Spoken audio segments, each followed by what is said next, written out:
पराली जलाना किसानों की मजबूरी है।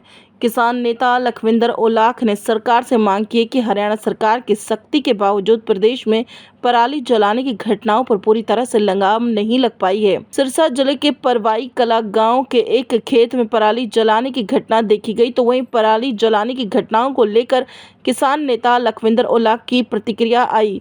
उन्होंने कहा कि पराली जलाना किसान की मजबूरी होती है। ओलाख ने आगे कहा कि जिस किसान के पास 1 एकड़ को लेकर 5 एकड़ तक जमीन है, उसके पास ट्रैक्टर या अन्य साधन छोटे हैं जो 35-40 हाउस पावर का है। छोटे किसानों के पास ज़रूरी मशीनें नहीं है और किसानों को मंडियों में धान बेचने के लिए 5 से 7 दिन तक इंतज़ार करना पड़ता है, जिसकी वजह से पराली जलाना किसान की मजबूरी बन गई है। उन्होंने कहा कि एनजीटी ने भी स्पष्ट कर दिया कि पराली के धुएं से प्रदूषण सिर्फ 6% है, जबकि 94% धुआं औद्योगिक और गाड़ियों का है। किसानों को साधन मुहैया कराने पड़ेंगे।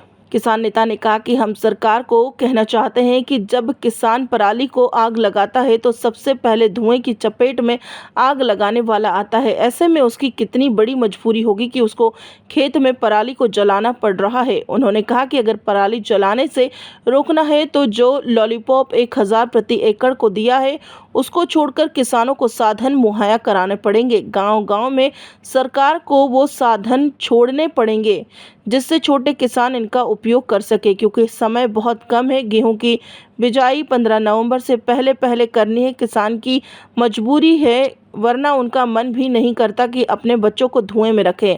आपको बता दें कि हरियाणा में दिवाली की आतिशबाजी की वजह से प्रदूषण का स्तर कई शहरों में 500 पार कर गया है, जिससे बीमारियां होने का खतरा हो गया है। खबर सूत्र के लिए हरियाणा से ब्यूरो रिपोर्ट।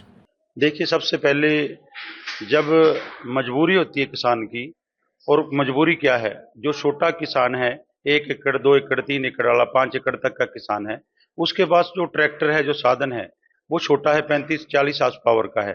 तो जो इम्प्लीमेंट है, चाहे उसको कोई भी चीज उसने लगानी है, सुपर सीडर चाहिए, वो 60 हार्स पावर से ऊपर चाहिए, चाहे रिपर है, चाहे बेलर की बात करें, गांठ बनाने वाला, वो भी छोटे किसान के पास मिलता नहीं है जल्दी से, और उससे भी बड़ी मुसीबत आज के समय में धान बेचने के लिए मंडियों में 5-5 7-7 दिन रुलना पड़ रहा है। डीएपी लेने के लिए एक, अगर घर के 3 सदस्य हैं तो तीनों ही एक डीएपी की लाइन में लगा हुआ है, बजाई के लिए डीएपी लेनी है, दूसरा धान बेचने के लिए मंडी में है, तीसरा ये काम धंधे में लगा हुआ है। तो ये किसान की मजबूरी है। और दूसरा नंबर, एनजीटी ने भी स्पष्ट कर दिया है कि पराली का धुएं सिर्फ 6% है, बाकी 94% धुआं, जिसमें सबसे ज्यादा इंडस्ट्री का है और व्हीकल का है, उसको धुआं नहीं मानते हैं। तो हम तो ये कहना चाहते हैं सरकार के को, आपके चैनल के माध्यम से, भी जब आग लगाता है सबसे पहले धुएं की चपेट में आग लगाने वाला आता है, तो उसकी कितनी बड़ी मजबूरी होगी कि उसको खेत में पराली को जलाना पड़ रहा है। अगर पराली को जलाने से रोकना है तो ये लॉलीपॉप जो 1000 रुपए प्रति एकड़ का दिया है, उसको छोड़कर उसको साधन मुहैया कराने पड़ेंगे। गांव गांव पर गवर्नमेंट को वो साधन छोड़ने पड़ेंगे जो छोटे किसान को तुरंत प्रभाव से उसके पास मिल सके, क्योंकि समय बहुत कम है। जो गेहूं की बजाई है वो 15 नवंबर से पहले करनी है, तो उससे पहले किसान क्या काम करेगा। ये किसान की मजबूरी है।